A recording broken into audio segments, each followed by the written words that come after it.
Bom dia a todos. Esse tema, Viver com Alegria, foi feito inicialmente na quarta-feira no Centro Espírita Fraternidade e nos foi pedido para que nesse centro, Sociedade Espírita Regeneração, fosse realizado novamente. Esse tema, Viver com Alegria, teve como base o livro Diretrizes para uma Vida Feliz, pelo Espírito Marco Prisco, psicografado por Divaldo Pereira Franco. Todos nós temos em nossas vidas diversos objetivos.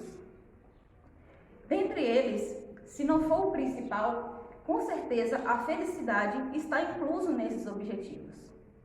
Ao longo da história terrena, diversos sábios, diversos pensadores, filósofos, cientistas e até mesmo artistas tentaram se debruçar sobre o tema felicidade e tentaram traçar um caminho aos seus contemporâneos à época de um roteiro para vivermos com alegria, para construirmos o nosso bem-estar. Imortalizaram-se os grandes, desde Hammurabi a Moisés, com seus códigos de leis.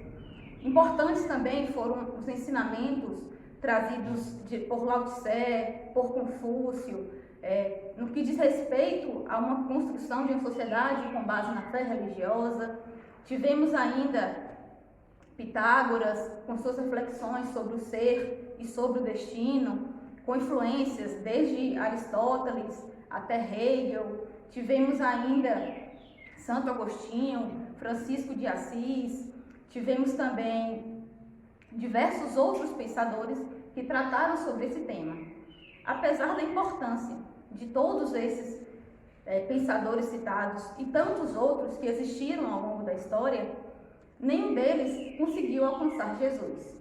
Com Allan Kardec, por meio da codificação da doutrina espírita, como nós a conhecemos nos dias de hoje, os ensinamentos trazidos por Jesus puderam ser confirmados como verdadeiras regras de conduta para a aquisição da felicidade.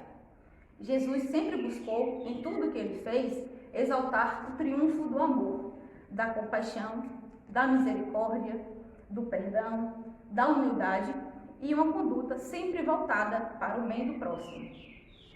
Jesus afirmou que para construirmos a nossa plenificação, basta que nós amemos a Deus acima de todas as coisas e amemos ao próximo como a nós mesmos, sempre fazendo aos outros somente aquilo que gostaríamos que eles nos fizessem. Com a prática da caridade, pautada no amor e na ação no bem, Jesus afirmou que este é o caminho para buscarmos a nossa autorrealização e construirmos a nossa paz interior. É claro que todos nós passamos por diversas dificuldades ao longo da nossa vida. Todos nós temos problemas.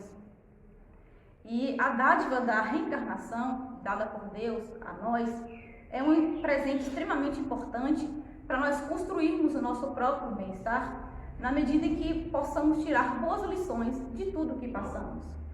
Todos os problemas, todas as aflições, as dificuldades pelas quais passamos, são lições, são aprendizados diários para nós sermos felizes.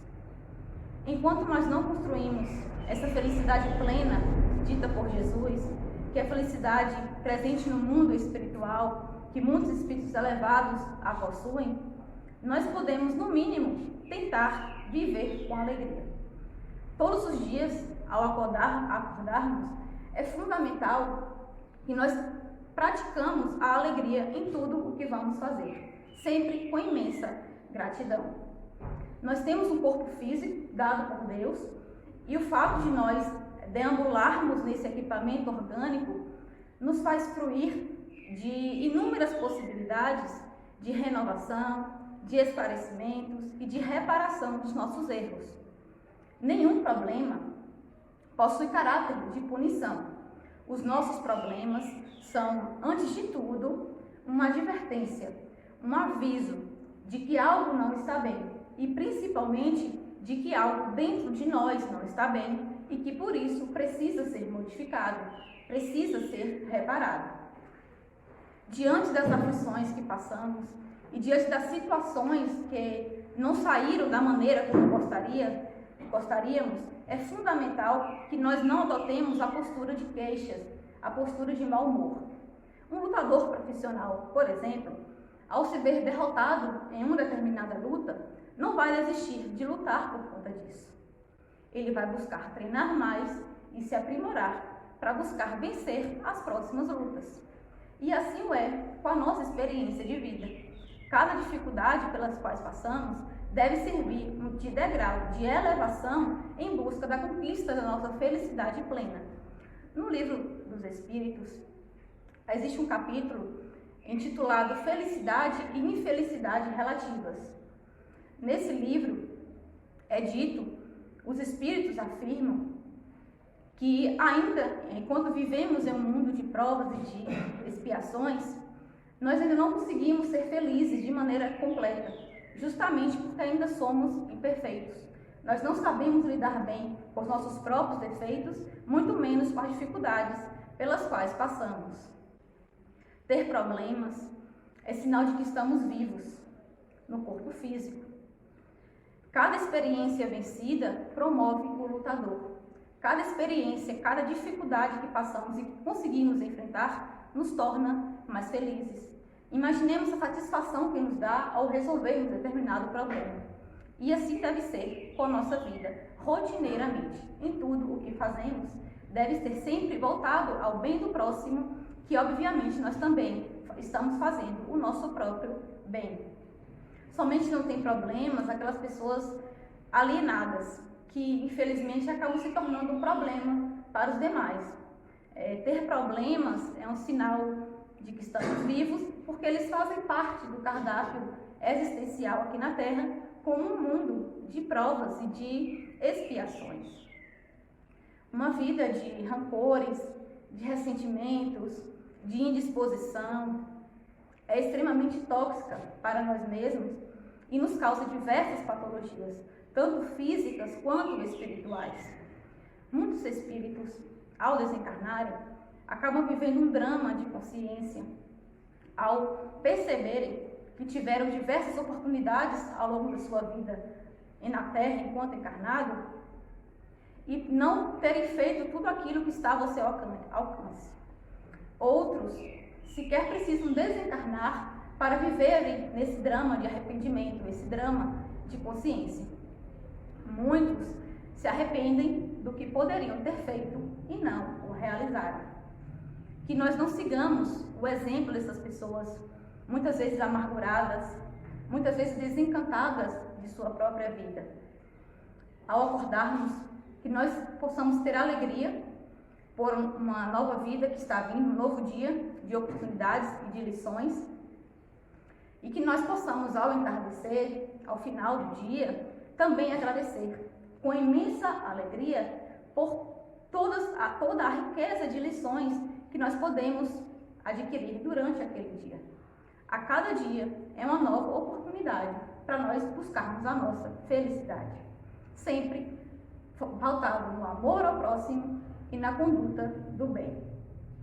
Muitos de nós tentamos encontrar felicidade nos bens materiais, no sucesso financeiro, sucesso profissional, muitas viagens, na aquisição de bens materiais supérfluos, em um relacionamento que julgamos ser perfeitos, condicionando a nossa felicidade no outro.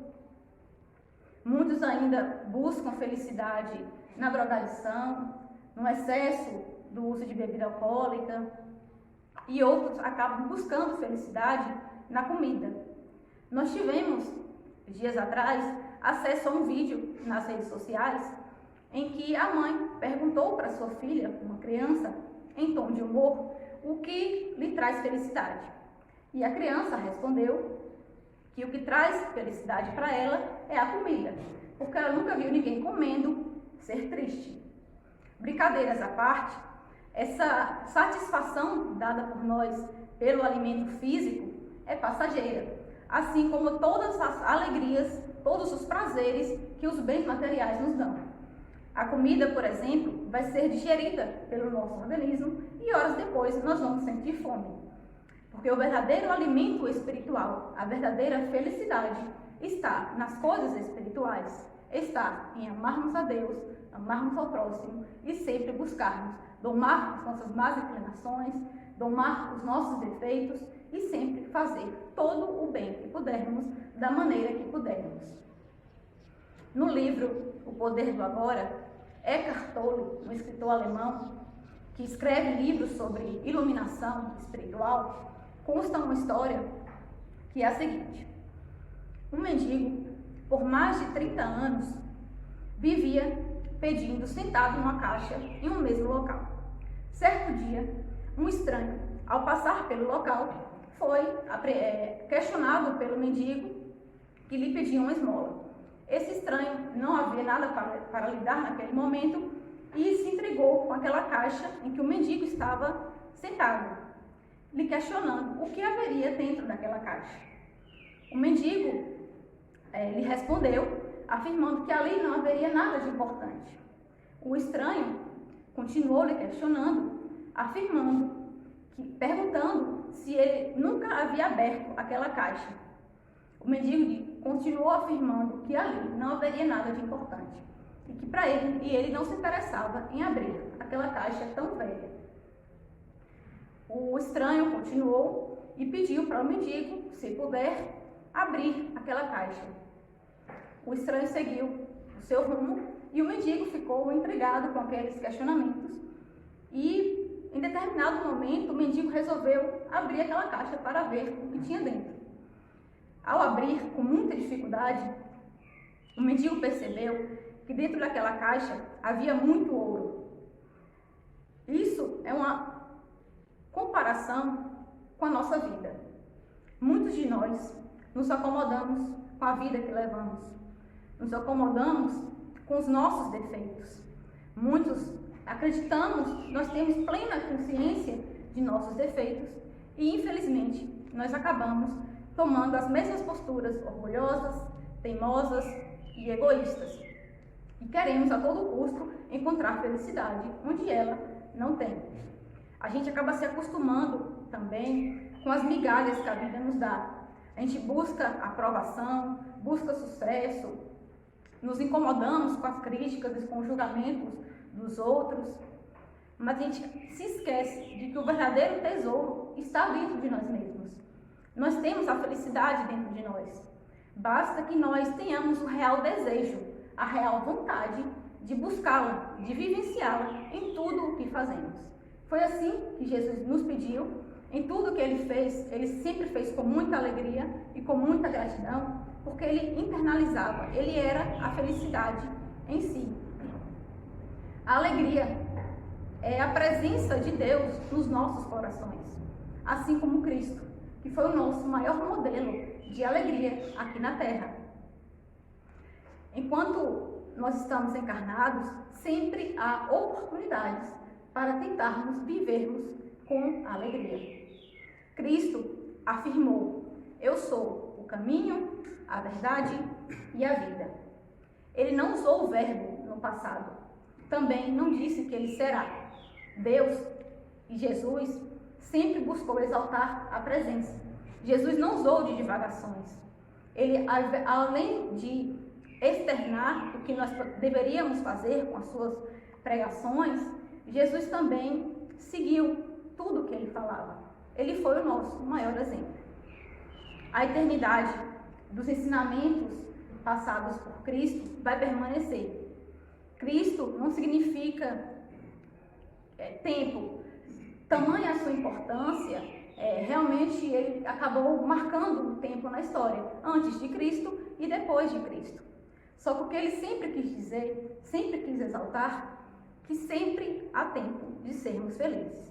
E esse tempo que tanto buscamos, esse futuro feliz que tanto buscamos, está no agora, está na presença.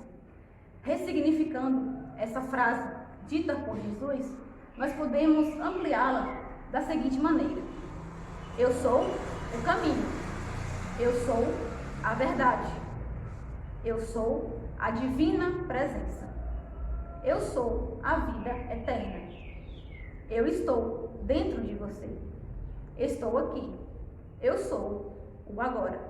Jesus é o agora nós temos esse sentimento dentro de nós e basta que nós, em todos os momentos, em tudo que façamos, buscamos sempre a nossa própria felicidade. Quando desencarnarmos, nós vamos se ver diante de diversas oportunidades que nós tivemos, e nós temos essas oportunidades, desde as situações mais simples até as situações mais complexas pelas quais passamos em nossa vida, e que nós não possamos nos arrepender ao desencarnarmos de termos oportunidade de fazer aos outros felizes, porque só assim também conseguiremos ser felizes e sempre conseguiremos viver com alegria em absolutamente tudo o que fazemos. Obrigada a todos pela atenção. Bem, o nosso tema, como foi dito, é ser cristão ontem e hoje. Há 2000 anos, nós tivemos a feliz visita do ser mais perfeito, que é Jesus, que é a nossa referência, o nosso guia. Nós todos estamos aqui por causa dele. O Espiritismo é a continuidade do que ele já havia deixado há 2000 anos como roteiro de felicidade, de alegria.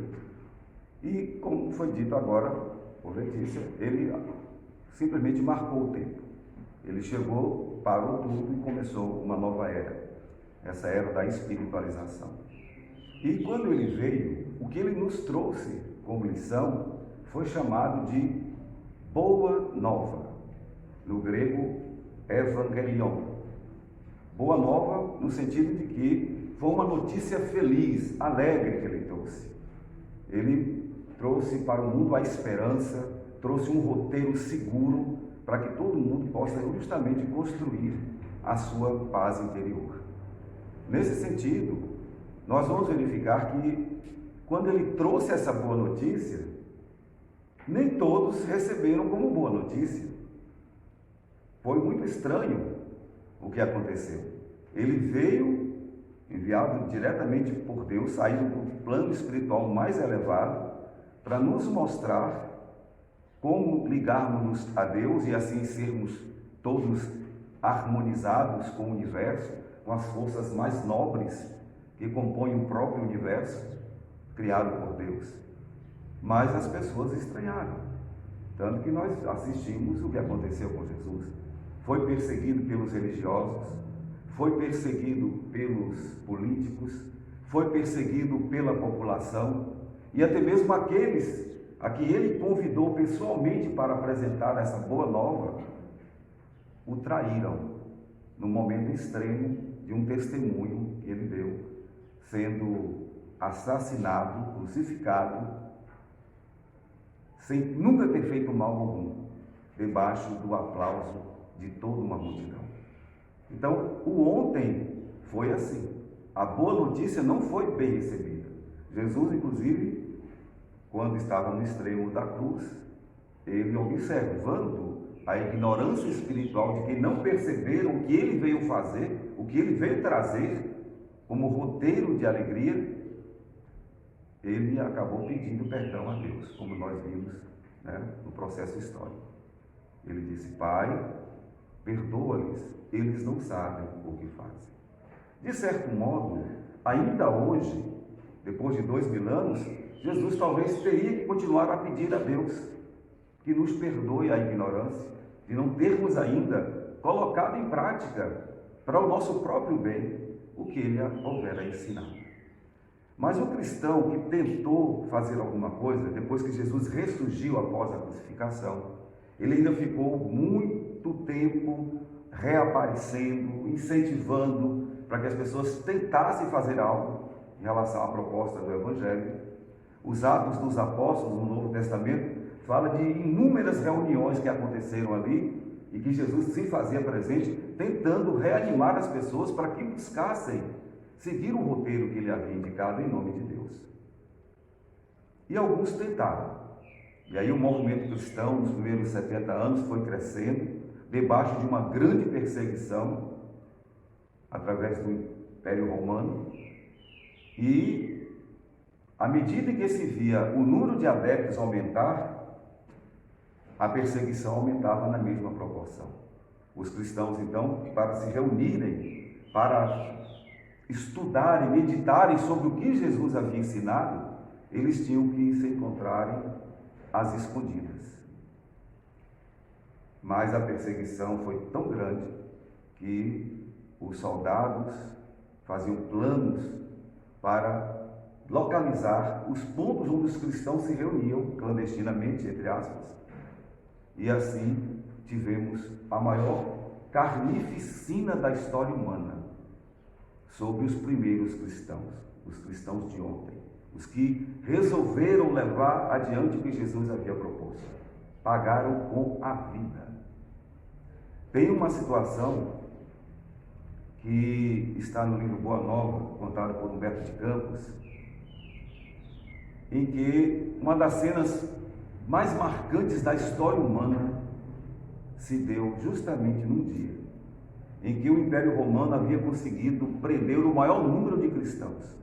Por exemplo, como nós estamos aqui reunidos, todos que estivessem ali reunidos em nome do Cristo, todos eram levados para a cadeia e todos eram atirados aos leões, naqueles grandes círculos que foram construídos especialmente para que se vissem os cristãos serem mortos, para desestimular as pessoas a continuarem a querer buscar o Jesus. Crianças, idosos, qualquer pessoa, pelo simples fato de estarem em nome de Jesus, esse era o crime suficiente para serem atirados aos leões. E naquele dia em especial, naquela tarde em que o circo estava cheio, lotado, um estádio imenso, e muitos leões famintos, que eles ficavam ali dias e dias sem se alimentarem de propósito, eles estavam ali para terem a maior carnificina da história do cristianismo, porque centenas de cristãos iam ser atirados ao circo para serem trucidados pelos leões. E aquela cena terrível, no meio daquela cena estava uma criança, chorando muito, desesperada, sem entender por que aquilo estava acontecendo. O que foi que eles fizeram de errado? O fato de terem tentado conhecer o que Jesus ensinou era o suficiente para que todo mundo estivesse ali. Era uma criança chorando aos prantos, aos gritos de desespero, sem entender aquela cena terrível. Nesse momento, Maria de Nazaré, a mãe de Jesus, que até hoje é um espírito que lidera trabalhos de proteção no planeta inteiro, ela que havia jurado para si mesma, ali na cruz, quando viu seu filho ser crucificado, que ela iria auxiliar todas as pessoas que tentassem seguir o seu filho, de que todas que sofressem qualquer tipo de perseguição por causa disso, ela estaria ali lado a lado. E o Espiritismo confirma que Maria de Nazaré, ela lidera uma das maiores falanges de espíritos protetores. Mais de 5 bilhões de espíritos protetores, dirigidos por ela, estão aí de prontidão, 24 horas, para dar todo o suporte, todo o apoio a todo cristão que queira seguir adiante o que Jesus ensinou e que venha passar por qualquer tipo de constrangimento por causa disso. Maria então veio com uma falange de espíritos protetores e começou a inspirar a criança a cantar uma bela canção. A criança mediunicamente captou, sentiu uma alegria, parou de chorar e começou a cantar lindamente. Mas a canção era tão envolvente que logo aquele refrão de alegria, de confiança, foi contaminando a todos positivamente. E o que Roma viu naquela tarde foi isso. Centenas de cristãos cantando louvores a Deus,